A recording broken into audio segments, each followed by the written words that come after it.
In 1839, in Hoguan County, Fuzhou Prefecture, teacher Shen Tingfeng was greeted with double joyous events.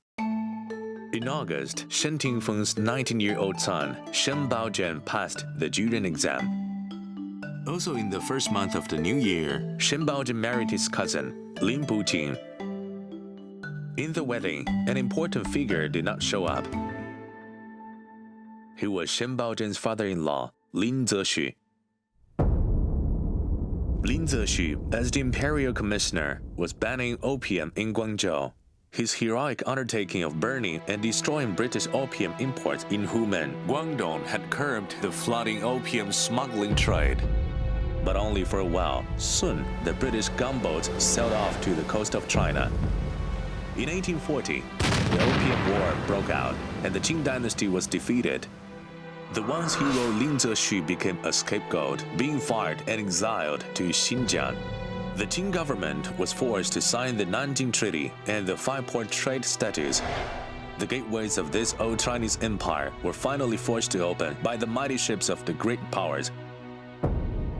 From 1858 to 1860, the Qing dynasty experienced the Second Opium War and suffered even more severe setbacks. It signed the Tianjin Treaty and Beijing Treaty with Western powers.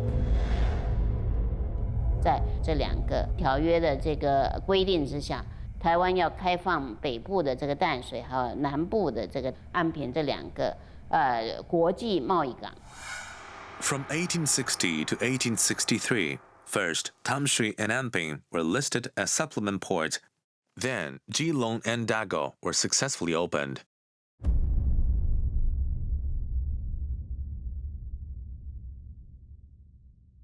After the opening of Taiwan's ports, customs controlled by the Europeans were set up successfully. Western businessmen, missionaries, and adventurers rushed to Taiwan.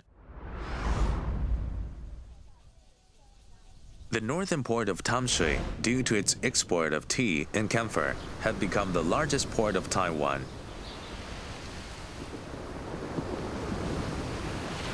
In 1871, Scottish pastor George Leslie Mackay of the Presbyterian Church of Canada landed from Tamsui Port and came to Hubei. He began to preach. He learned the southern Fujian dialect in only 5 months, and he left mission footprints throughout northern Taiwan.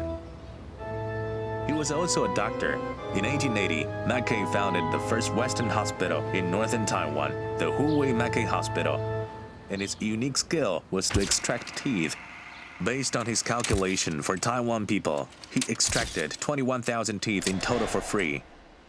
Mackay also provided Western education. The predecessor of Alethi University of Tamsui today was formerly established by Mackay in 1882, known as Oxford College. A few years before Mackay's arrival, in June 1865, Scottish Presbyterian missionary James Leigh-Law Maxwell landed from Dago Harbor and entered Tainan. He rented a house in Dingxin Street, Tainan, to open a hospital. This place also served as his preaching venue.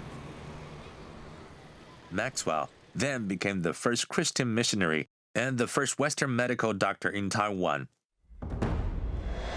While he practiced medicine and preached, Maxwell witnessed the proliferation of opium in Taiwan. He was sad saying that he always felt very painful. After the opening of the ports, opium became a legal commodity, and Taiwan was more damaged than the mainland. The opium imports accounted for 60 to 80% of Taiwan's total import value. At that time, Taiwan's population was about 2 million, but the number of opium users was estimated at 500,000. 开港之后，我们赚了很多外汇嘛。那赚的那些外汇，当然也很可惜，就是说花很多钱在买鸦片上。Immediately after returning to his country, Dr. Maxwell devoted himself to a movement against the British government's opium trade. In April 1871, Maxwell brought a Scottish fellow from Xiamen called John Thompson. He was an excellent travel photographer. They went ashore at Dago Port. Under Maxwell's arrangement, Thompson had a 6-day photography tour. He took a total of over 40 photos, covering landscapes of Kaohsiung and Tainan areas, and some portraits of the areas in Tainan. These were the earliest images of Taiwan, very precious. Thomson's lens also recorded images of the Chinese mainland. The troubled old China has shown signs of change and innovation. The westernization movement was quietly advancing, understanding foreign advanced skills for self-improvement and learning foreign advanced technology to accumulate wealth. China's modernization had begun to hobble.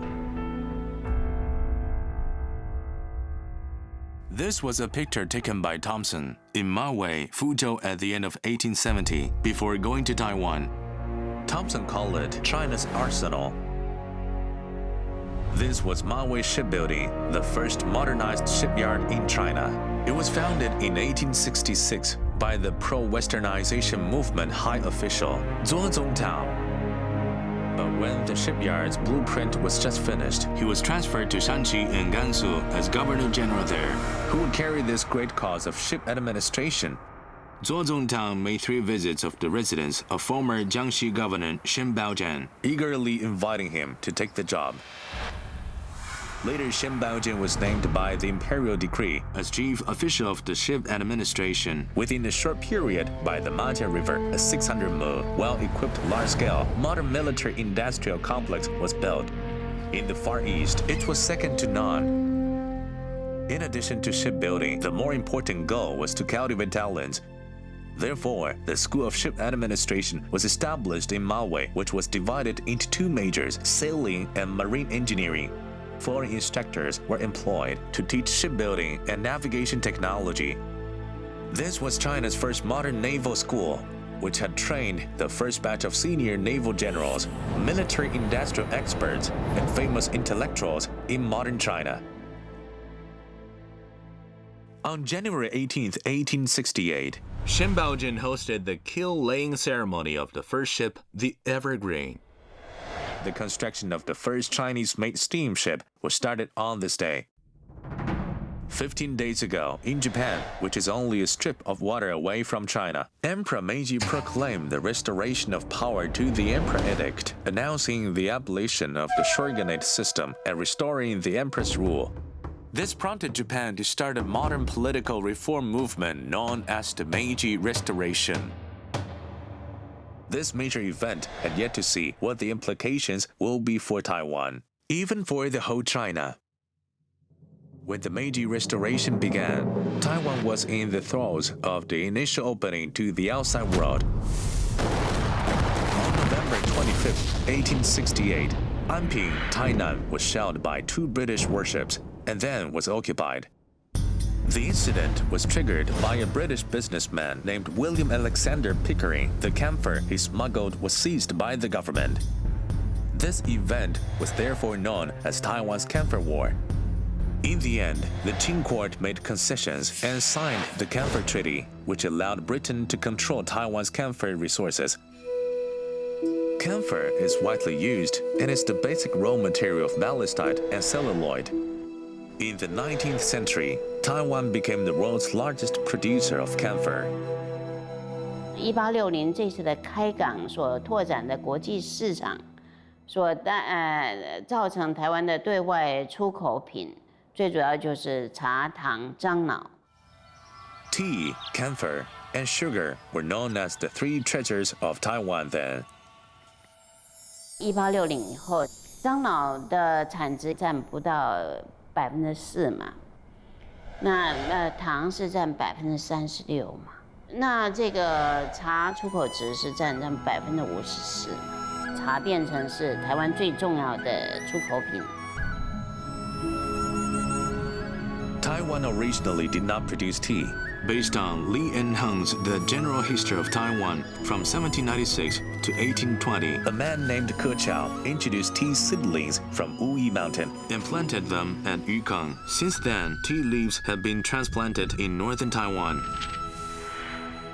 However, an ancient deed discovered later showed that at the end of Emperor Qianlong's reign, in Mujia and Shenkeng areas of northern Taiwan, it was already quite common for people from southern Fujian to grow tea. Since the end of the 18th century, tea had gradually surpassed traditional silk and porcelain as the most sought-after Chinese product in the international market.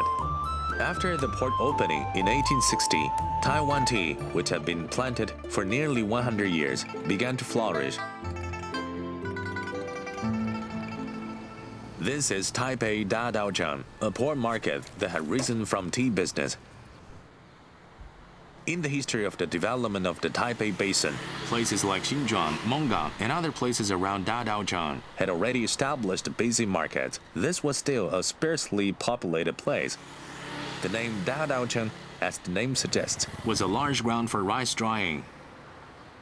In 1851, Tong'an native Li Lantian moved here from Keelung to avoid pirate attacks. He built 3 southern Fujian-style buildings and started a small business. Dadaojiang then had its first store. In 1853, a fierce fighting broke out, breaking the tranquility here.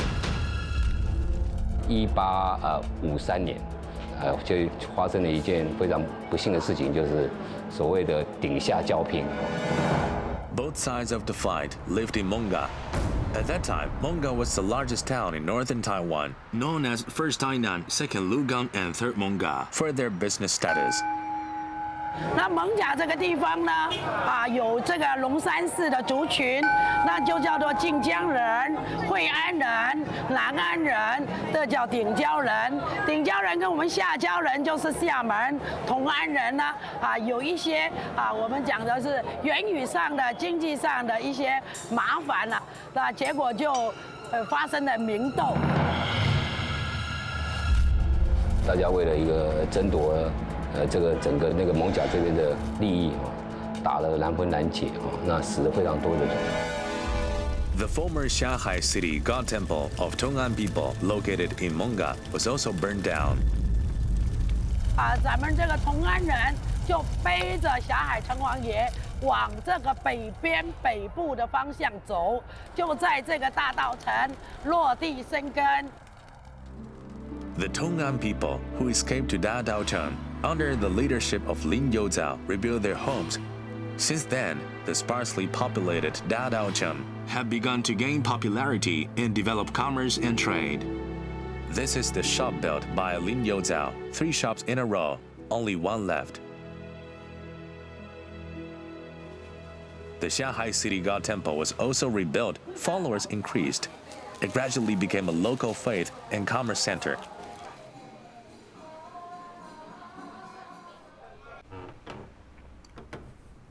The ancestor of Yan Cancheng should be the earliest migrant of Dadaojiang.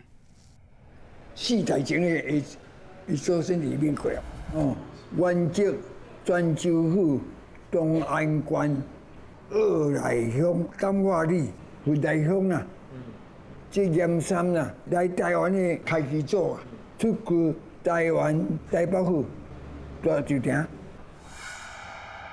Yan Shan, the pioneer who first settled down in Dadaojiang, died in 1853. 7 years later, Yan Shan's son, Yan Zhu, went to Tainan to start a Zhenfa tea shop.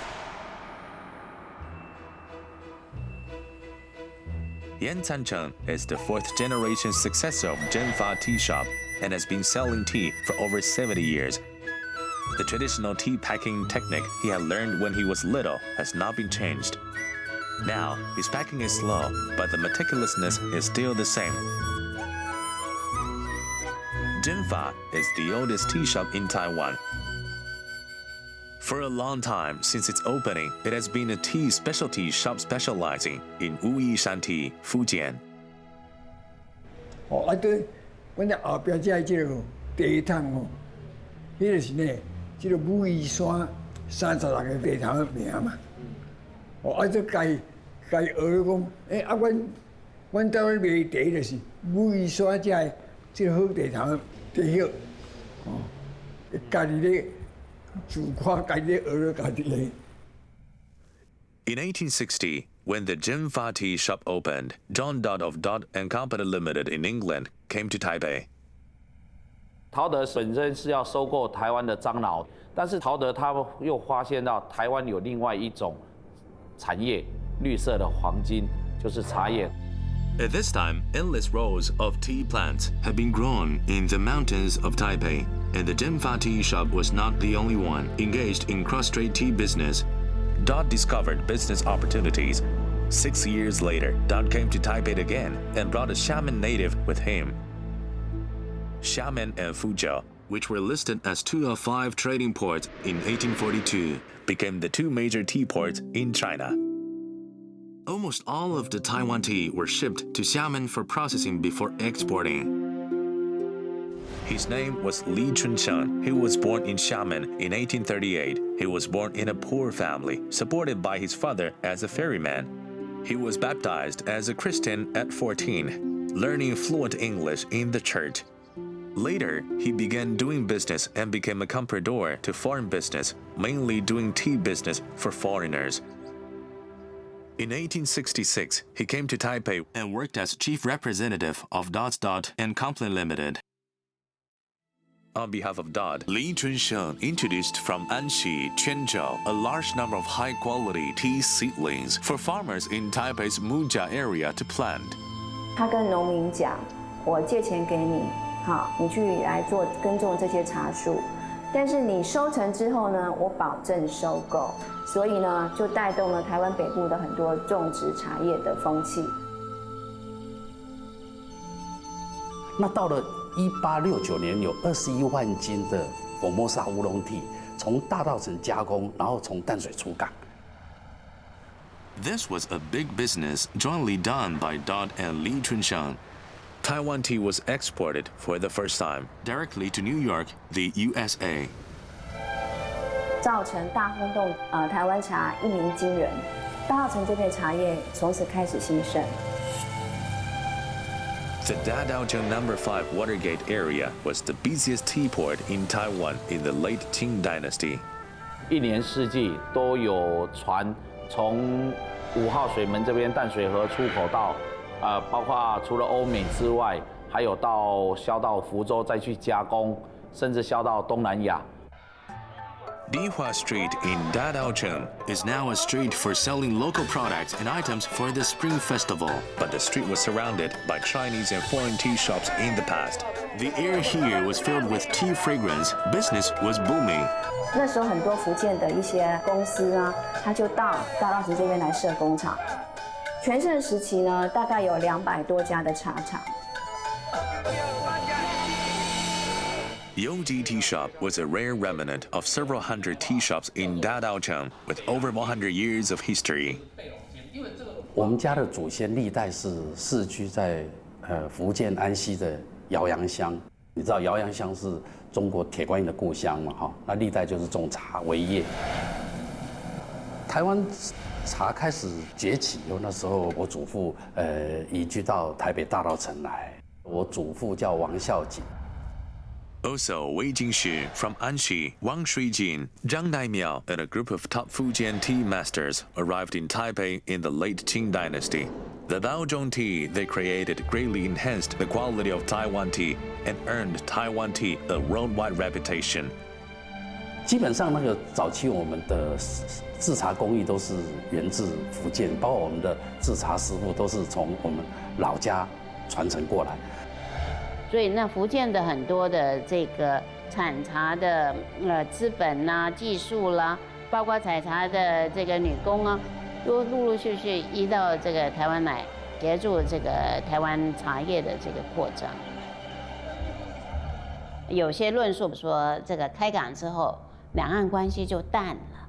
我说不对，开港之后，两岸关系反而加强。The unknown Dadaocheng began to rise. Thanks to tea, people gathered here. The street was packed with buyers. It surpassed Monga as Taipei's largest port town. The popularity of Dadaocheng was growing, and Shanghai City God's annual parade around the city gradually became one of the most magnificent folklore landscapes in northern Taiwan.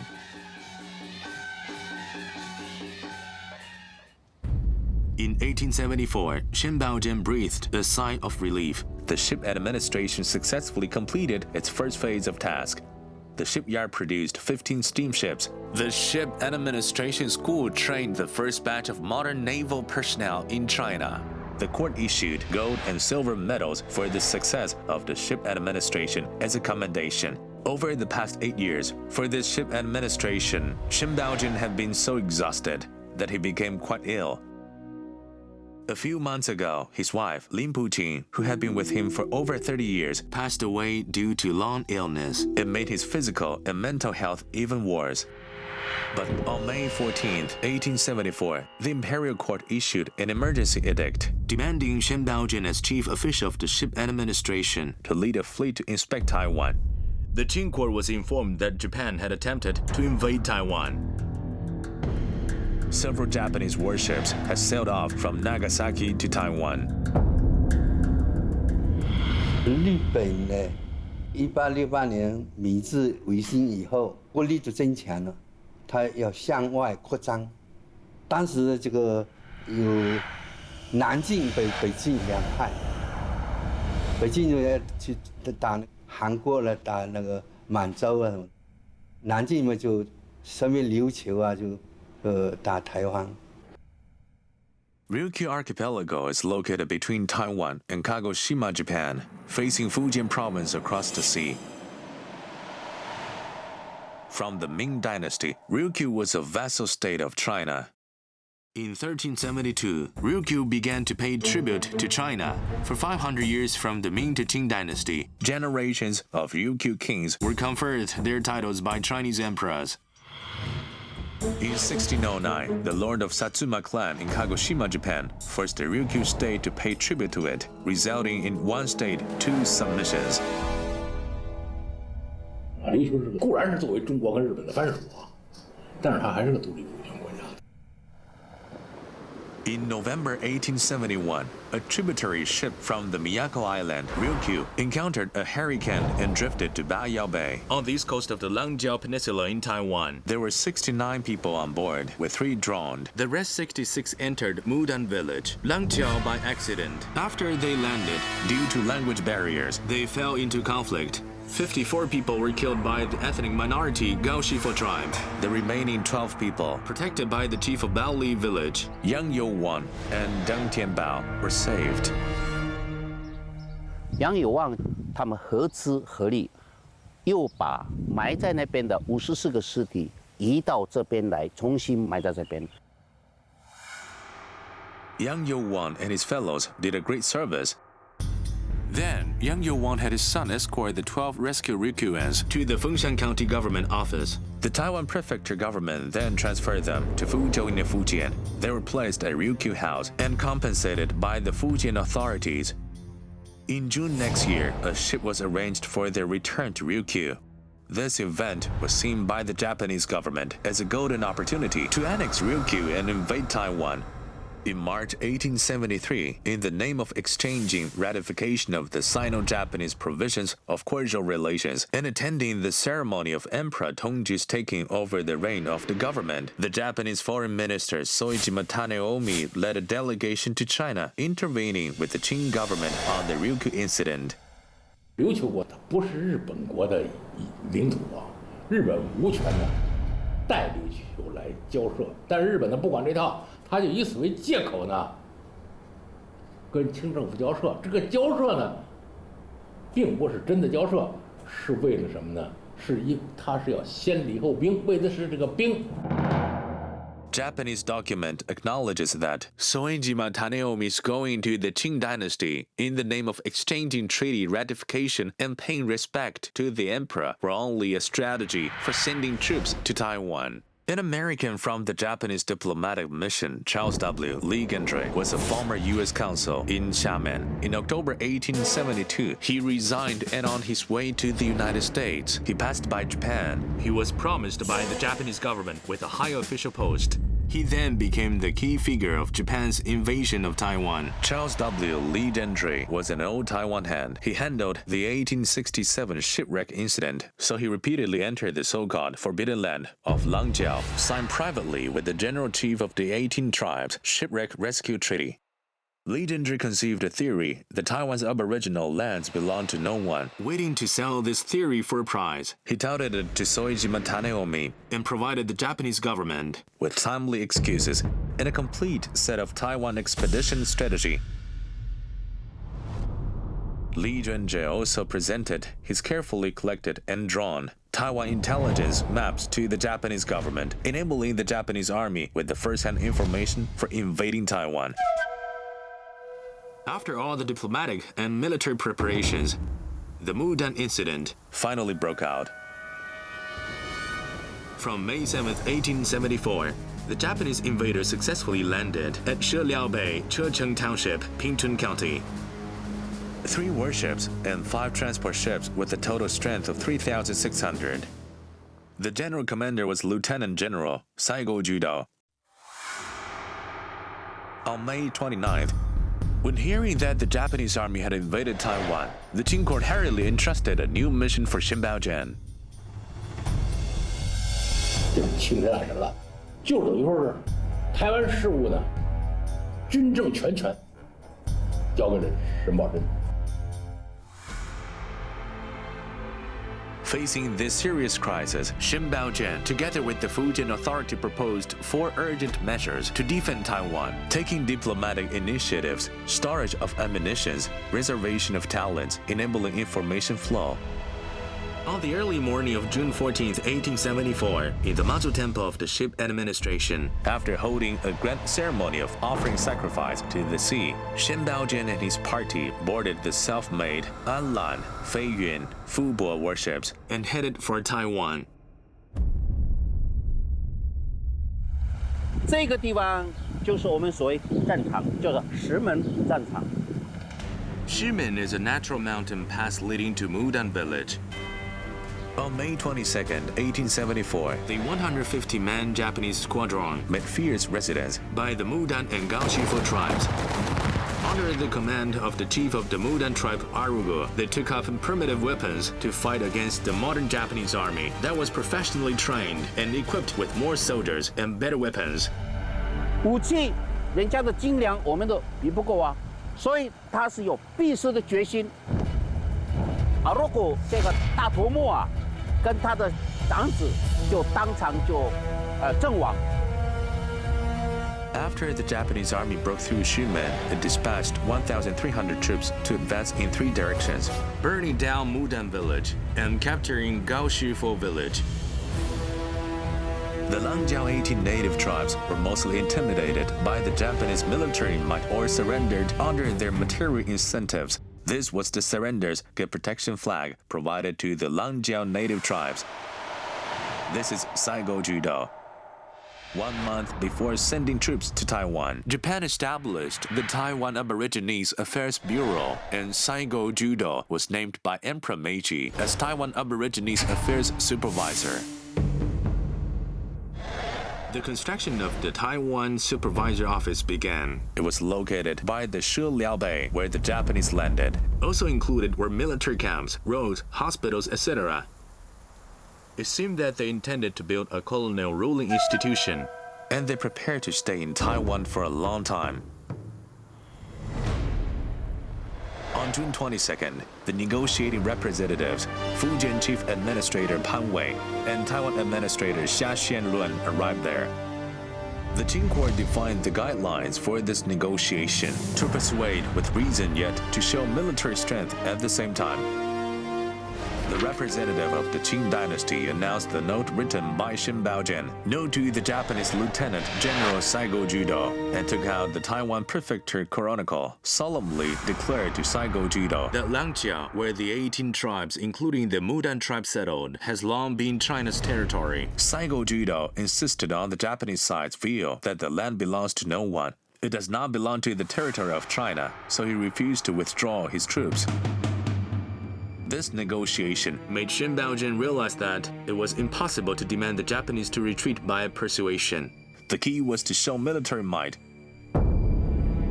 As soon as he arrived in Taiwan, he inspected the defense preparations of Tainan. But in Taichung, there's nothing to defend against foreign intruders, and the 200-year-old squadron rotating system was weak and unreliable. He was totally disappointed. 所以他一边向总理衙门、向军机处这个求助嘛，一边向李鸿章发去私人的请求。那么当时他希望公家呢，从南北洋各催兵马，北边3000，南洋2000。李鸿章说呢，南北洋各调的话，这也不统一指挥啊，军队也不好管，干脆调谁呢？调那个唐定回部，淮军唐定回部13个步兵营6500人到台湾来。 After receiving Li Hongjiang's letter, Shen Baojian's overjoyed, feeling like greeting rains after a long drought.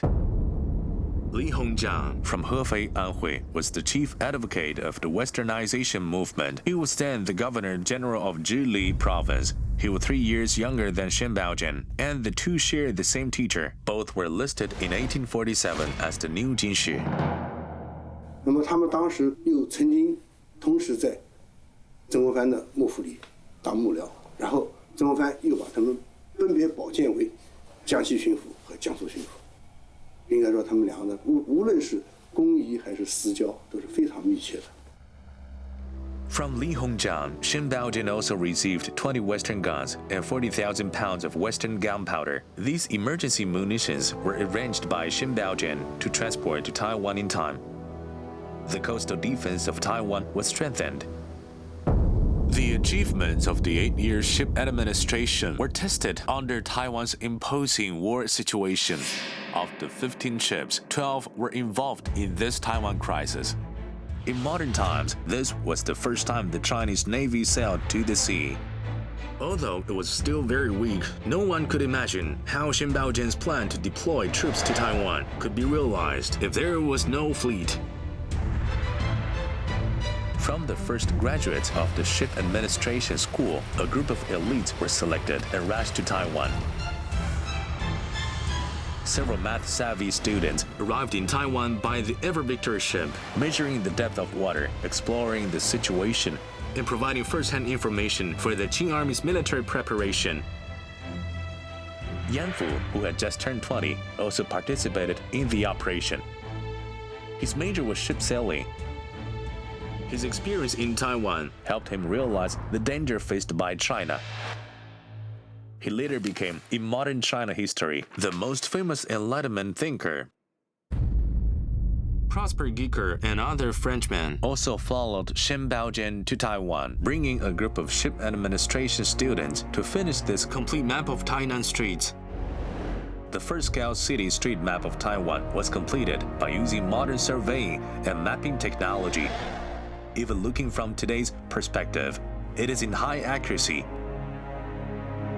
The other map, the map of Tainan and estuary of Anping, was completed by 6 ship administration students, including Wei Han and Chen Jiaowao. The reason why they spent great efforts organizing the survey and drawing of these 2 maps was because Shen Baojian saw Tainan as the most important spot for fortification. At Erkunshan of Anping, a picture of the fort was drawn, which was marked in French as the new fort. This was Taiwan's first Western-style fort. Construction began in September 1874. Shen Baojian went to the estuary of Anping to investigate and select the site. It employed 2 French engineers to design and construct it. The entire fort used over 6 million bricks and could accommodate 1,500 people. There are 5 cannons and 6 small guns around. Except for the 272 artillery soldiers, the rest were Western gun platoons. It could strike distant enemy ships and closely guard the city from inside. Shen Baojian wrote 8 character inscriptions: Wan Liu Li Zhu and Yi Zai Jin Zheng. As the Golden Castle was built around the Dago port in the south, Shen Baojian also set out to build 6 forts to strengthen coastal defense, the largest one being the Fuzhou fort. According to Shen Baojian's package plan to strengthen Taiwan's defense, in addition to construction of forts, he also needed to buy iron-armored ships, mines, Western guns, and ammunition, including the fortification of ports in Fujian. At least 6 million taels of silver was required. This was so much money, but the Qing court gritted their teeth and promised. Taiwan's importance was fully comprehended. Cable laying across the Taiwan Strait for communications was what Shen Baojian emphasized. He proceeded with it as soon as he arrived in Taiwan. The first step was to lay undersea cables from Huwei to Mawei, Fuzhou. But in the end, the Danish contractor passed old cables off as new ones. Shen Baojian was furious. He issued a non-compromise order. So the project was delayed for another 10 years until the arrival of the first governor of Taiwan, Liu Mingzhuan. After a protracted confrontation with the Japanese army, Shen Baojian couldn't calm the anger inside himself. He really wanted to fight against the Japanese army, and a set of battle plans were drawn in his mind, waiting for the arrival of Tang Dingkui's Huai army. In the July and August typhoon season, the Japanese army in Langjia would be isolated and helpless. Then, the strengthened joint forces could take advantage of the strong winds and heavy rains to annihilate the Japanese in one strike. 陈宝珍本人呢，打算打一仗，不行就骂个国师啊。这沈葆桢自己说的。In late September, the Huai army led by Tang Dingkui finally arrived in Taiwan. Shen Baojian was delighted. The war readiness of Taiwan was completed as expected. The strength of troops increased greatly with overwhelming morale. The Japanese army in Langjia was already struggling to extricate themselves. Miasma prevailed. Over 500 soldiers died without a fight. Countless sick ones. The tough Saigo Judo was frustrated, miserable. In August 1874, the Japanese Home Secretary Okubo Toshimichi, as Minister of Plenipotentiaries, went to Beijing to negotiate a way out. On October 31st, Prince Gong Yixin and other 10 cabinet members and Okubo Toshimichi signed the Beijing Special Articles. China agreed to pay Ryukyu refugees 100,000 taels of silver in compensation. As to all other roads, shelters built in Taiwan by the Japanese, China was also willing to compensate 400,000 taels of silver for own use. The Japanese, on December 20th, withdrew all soldiers from Taiwan. 中国呢，等于是让步，但是中国保住了这个主权。对于这个来犯者，你很简单的，实际上是一种妥协的方针啊，没有教训他，这样的话留下后患。所以日本后来一再向中国挑衅的，因为中国可欺呀。 In Shimen Old Battlefield, the Mudan tribe is practicing their original sacrificial rites to summon the souls of their tribal ancestors. This mountain valley of Taiwan was where modern Japan used its forts in foreign land for the first time. 5 years later, in 1879, Ryukyu became Okinawa Prefecture, Japan. 21 years later, by launching the first Sino-Japanese War, Japan took Taiwan away. After half a century, Japan launched a full-scale invasion of China.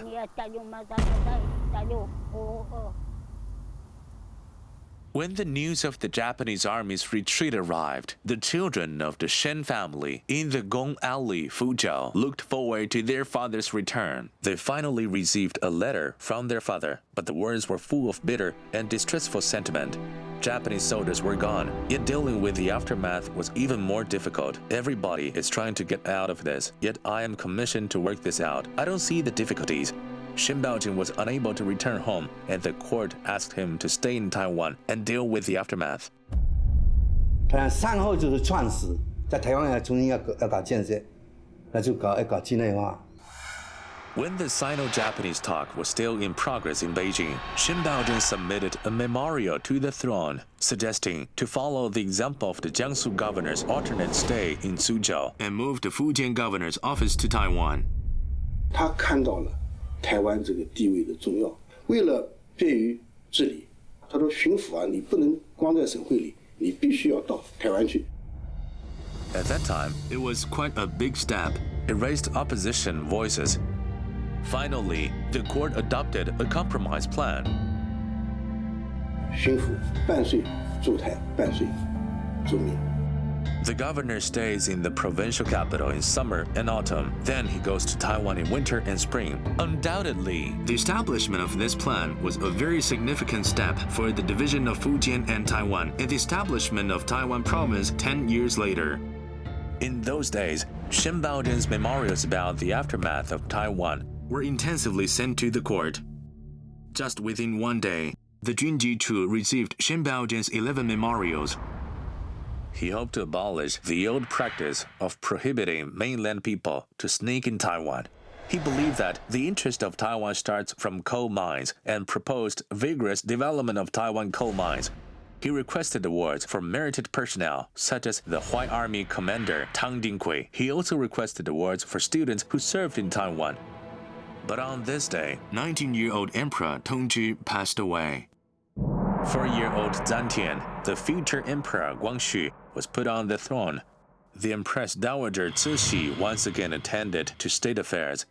Yet this sudden change did not affect the Qing court's attention to Taiwan. Shen Baojian's memorials were approved one by one, within around 30 days. This place used to be the earliest Kaishan King temple in Taiwan. To name it Kaishan King was to honor Zheng Zhenggong. In fact, it was a metaphor to honor Zheng Zhenggong as the king who opened up Taiwan out of political consideration. The sentiment of common folks toward Zheng Zhenggong could only be expressed and worshipped privately in local temples throughout Taiwan. 200 years had passed. People's memory and imagination of Zheng Zhenggong, reflected in their worshipping of the Sage King of Kaishan, had been prevailing.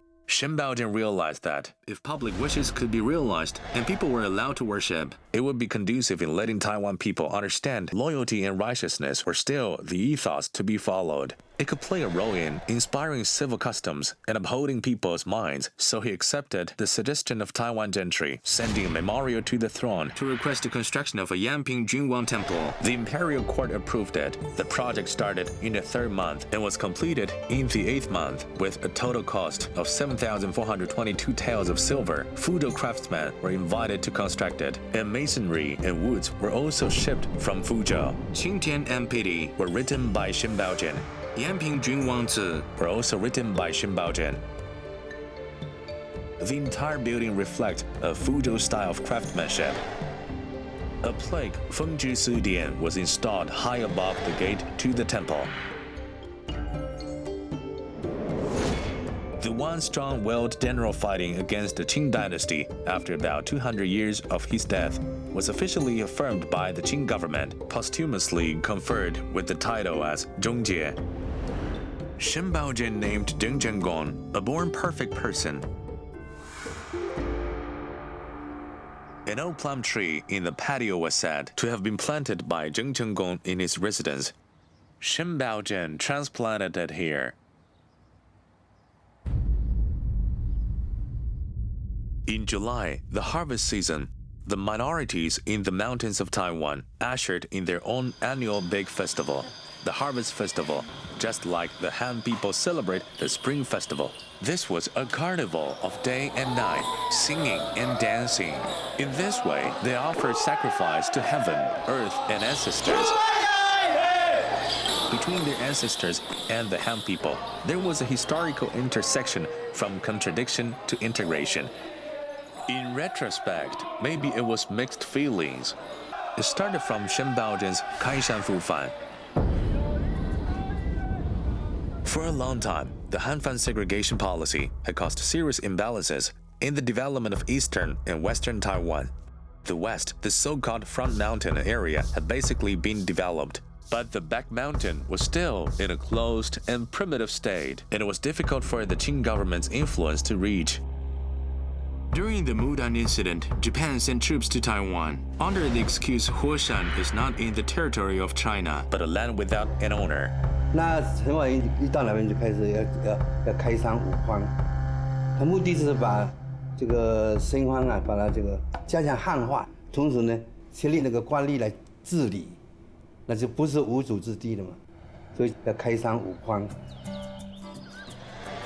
The east coast of Taiwan. Along the western Pacific coast, the Suhua Highway stands high above the sea and winds its way between the cliffs. It is called the most beautiful highway in Taiwan. Its construction dates back to more than 140 years ago. In 1874, Shen Baojun mobilized the Qing troops to embark on a difficult road construction project divided into north, middle, and south roads. The North Road is the predecessor of the Suhua Highway. The road-building army was led by Taiwan Dao, Xia Xianlun, and Fujian Army Commander Luo Dachun, linking Suyao, Yilan County, and Qilai, Huailian County.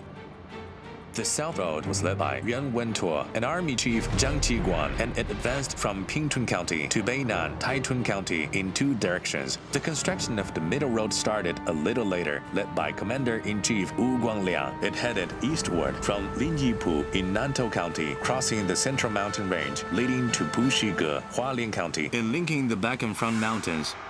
These were the historical shots of the construction of Taiwan's Central Cross Island Highway. In the late 1950s, more than 80 years after the construction of the mountain road system by Shen Baojun, over 10,000 veterans were drilling rocks with such simple tools to open up the mountain in such difficult terrain. During over 3 years of construction, 702 people were disabled, and 212 died in landslides or were killed by flying rocks, with one veteran losing their life in approximately every kilometer. It can be inferred from this that Shen Baojun's road construction was more dangerous and difficult. 当时开山五方是很艰苦的，台湾当时是人家很怕去的地方，因为山力也很水土不服，同时呢，这个城方经常会袭击他，但是死了很多了。 Of the entire mountain opening team, in the first 5 months after work started, 2,000 soldiers had lost their lives. Shen Baojun's 3-direction mountain opening army also shouldered the task of pacifying the Aborigines. 开山和五方连在一起，没有开山就无法五方，五方的话就必须开山，就两个连在一起。 Fufan, proposed by Shen Baojun, included learning languages, banning vendettas, teaching farming, building free schools, changing customs, etc. A total of 11 measures. These proposals were compiled into a book, Xunfan Liyu, which was jointly reviewed by Shen Baojun and Fujian Governor Wang Kaitai, and used as a general textbook of Fang Xuetang. This batch of paintings of Aboriginal customs were drawn by the students of the ship administration. At the time, living environment, production methods, and customs of head hunting were recorded with painting brushes. There were also scenes depicting the frontline scenes of Fufan amidst the tall mountains and ridges, a newly opened mountain road where the Qing barracks were stationed. Several Shengfan chiefs came to express their willingness to naturalize. After shaving hair and pledging allegiance, Fufan officials often rewarded them with clothing and some medals.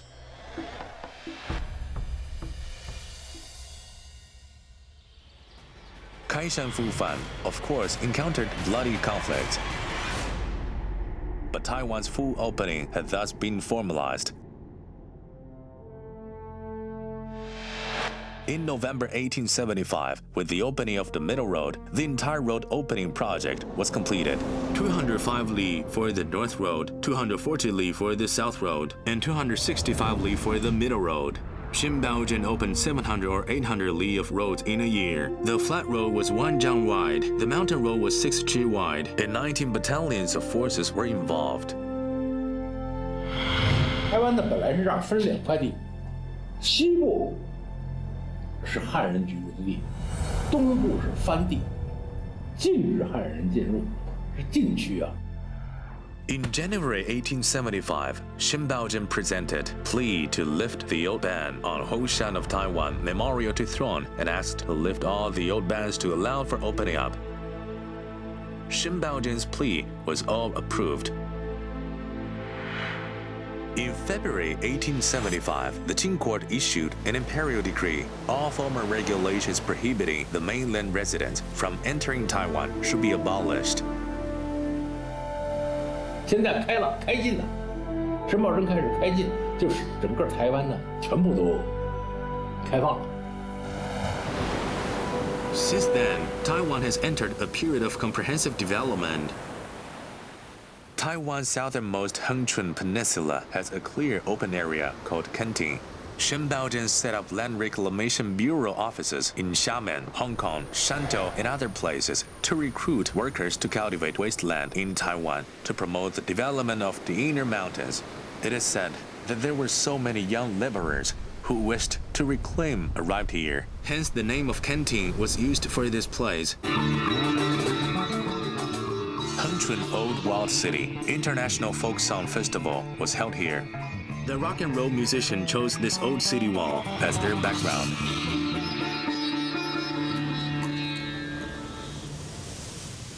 When confronted with the Japanese army in Langjiao, Shen Baojun sent people to survey the terrain, planning to build a coastal defense portal in Langjiao area and establish a county government to extend military defense and administration power to the south. A new walled city was planned in this way. In January 1875, Shen Baojun came to Langjiao, finalized the construction plan, and chose a warm and allegorical name for it, Hengchun.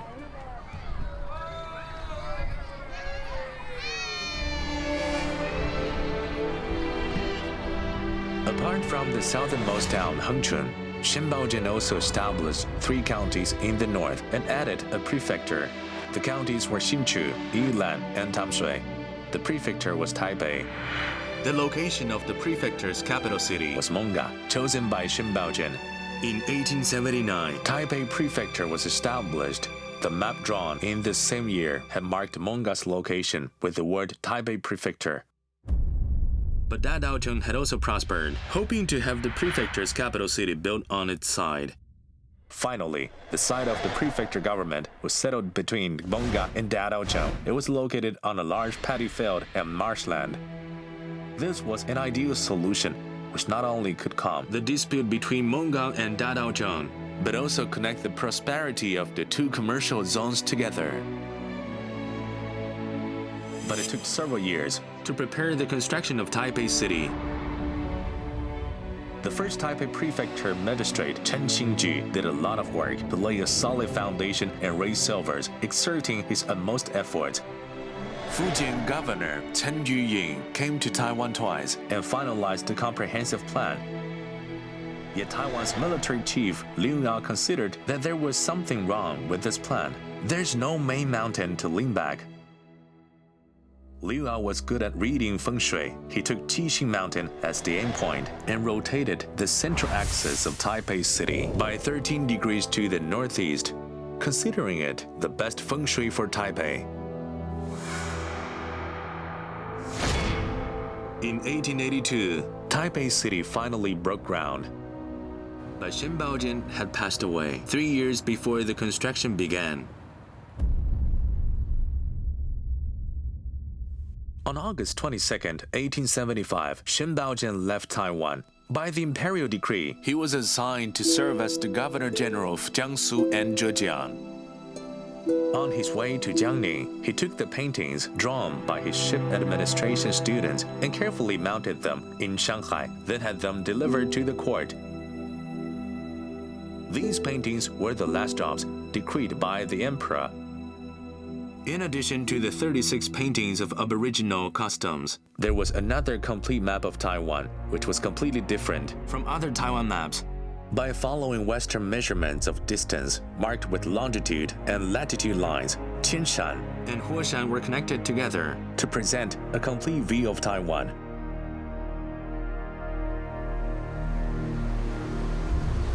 Shen Baojun spent only a little more than a year in Taiwan, but Taiwan began to rush into a new dynamism thanks to him. Historian Li Yanheng described it pertinently. divide the administrative districts and increase governing officials, open up the mountain areas and pacify the aborigines in order to build a prosperous and strong foundation. The achievements of Shimdaojin was beyond greatness. In 2009, the City Hall of Taipei City was named Shimdaojin Hall.